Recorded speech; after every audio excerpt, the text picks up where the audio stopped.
Olá, pessoal.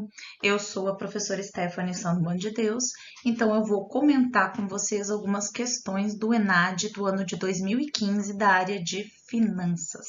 Eu sou professora do curso de Administração Rural e Agroindustrial da unidade de Cachoeira do Sul, da Universidade Estadual do Rio Grande do Sul.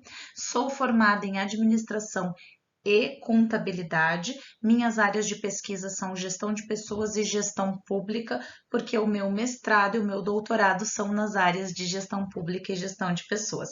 Eu me apresentei no vídeo sobre a área de gestão de pessoas e agora vou fazer a minha reapresentação para a área de finanças para aqueles que não me conhecem, ok? Então tá, sejam bem-vindos. Eu vou lembrar vocês aqui que as disciplinas de finanças, no geral, elas têm uma abordagem ali que fala um pouco de contabilidade. Então, vou dizer para vocês que se contabilidade já faz muito tempo e vocês não lembram exatamente de todos os conceitos, tem videozinhos lá no meu canal do YouTube sobre contabilidade geral e isso pode ajudar. Bem bacana. Tem lá conceitos relacionados à área de custos também. Verifiquei que cai um pouquinho mais questão de custos e finanças. E assim, não se preocupem que nunca cai cálculo, e quando cai o cálculo, ele não tem a ver efetivamente com finanças, ele vai lá para matemática básica mesmo, tá bem? Então, assim, respirem fundo, façam com tranquilidade as questões da área de finanças e lembrem, vocês tiveram tudo isso ao longo da graduação de vocês. Vocês sabem, é preciso que vocês resgatem o saber no momento de fazer a prova de vocês, ok? Então façam com bastante tranquilidade que vai dar tudo certo.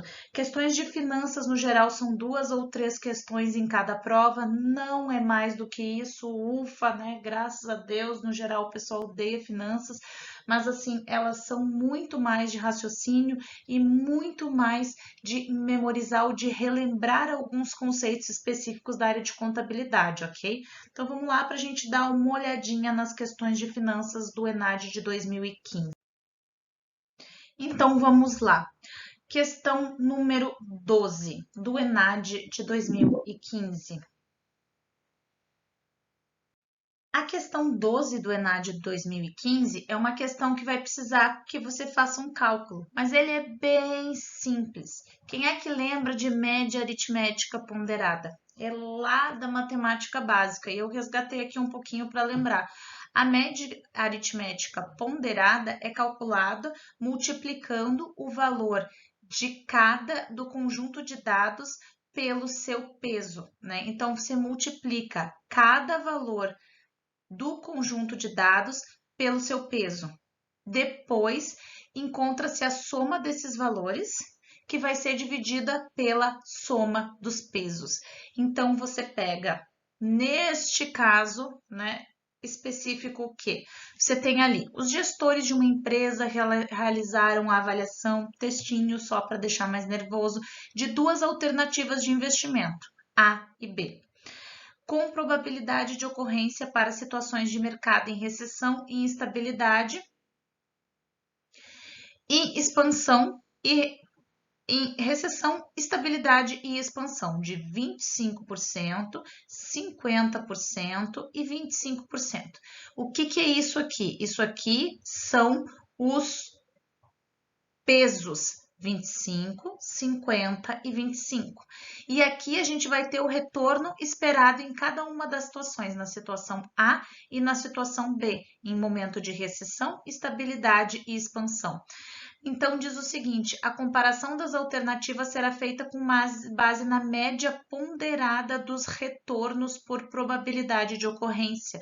Nesse caso, os retornos esperados para as alternativas A e B são respectivamente quais? Bem, você tem que fazer o cálculo da média ponderada. Como é que é a média ponderada, então? Você vai pegar o primeiro valor lá de recessão, que é 4%, tá aqui, e vai multiplicar pelo seu peso. Qual é o peso do 4%? É 25, porque a gente está falando em recessão. Então, é o 4% vezes o 25. Depois, o 10% vezes o 50%. E o 20% vezes o 25%. Este é a primeira parte do cálculo. E você vai dividir pelo quê? Vai dividir pelo valor da soma dos pesos. O peso que é 25, 50 e 25%. Se a gente pega estes valores aqui, tá?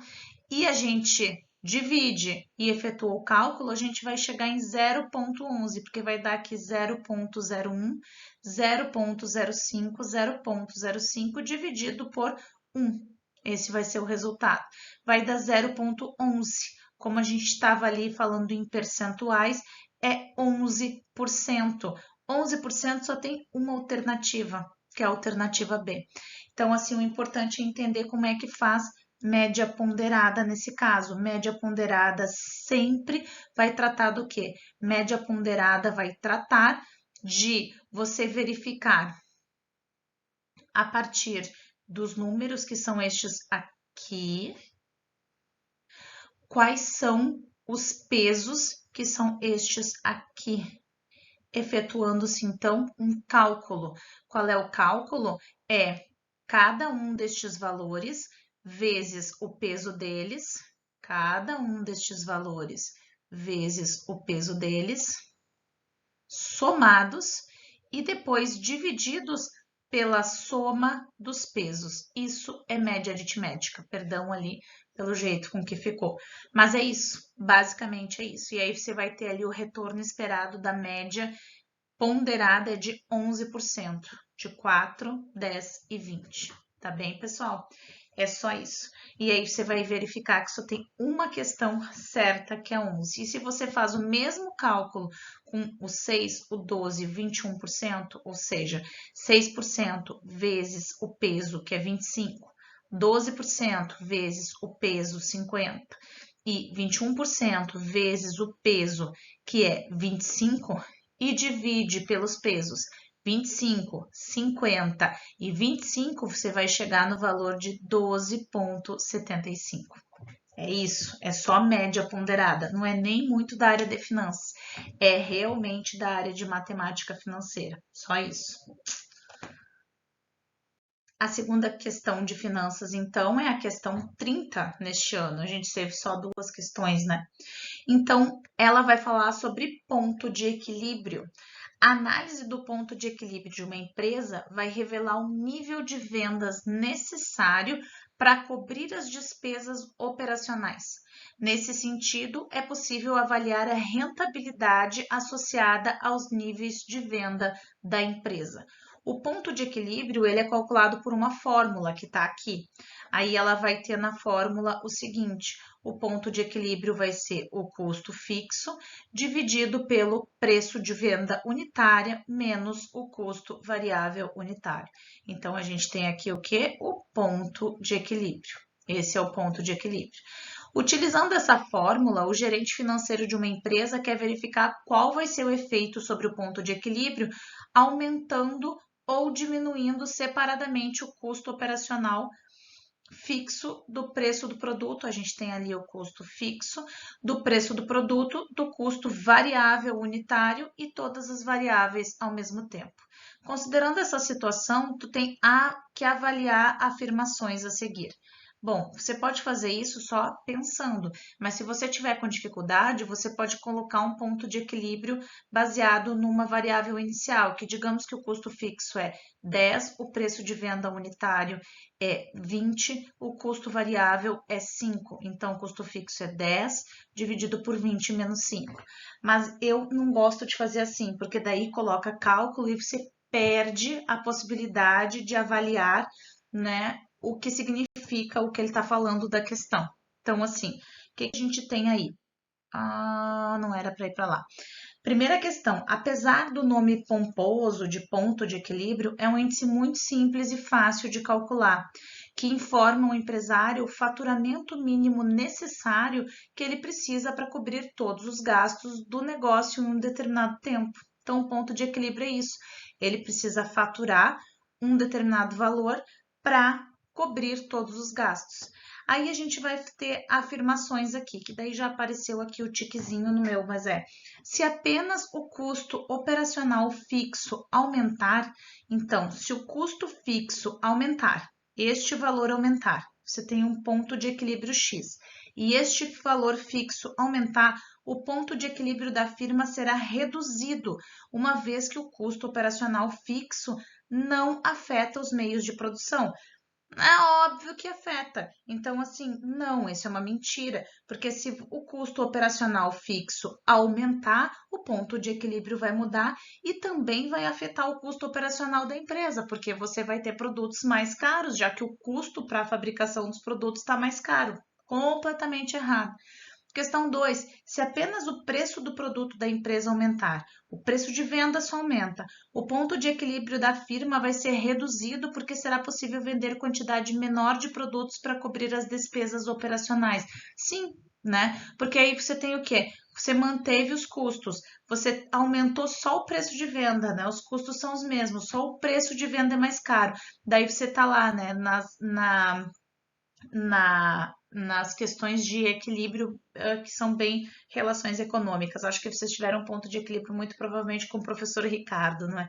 Que também foi meu professor, aliás.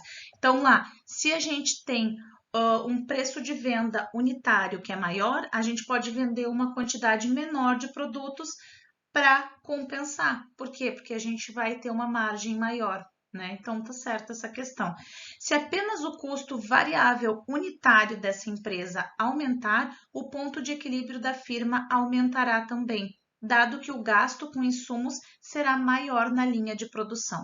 Sim, verdadeiro, porque se este custo variável unitário aumenta, o ponto de equilíbrio da empresa também vai aumentar, porque tu tem lá, se apenas o custo variável da empresa aumentar, o ponto de equilíbrio da firma aumentará, dado que o gasto com insumos vai ser maior na linha de produção.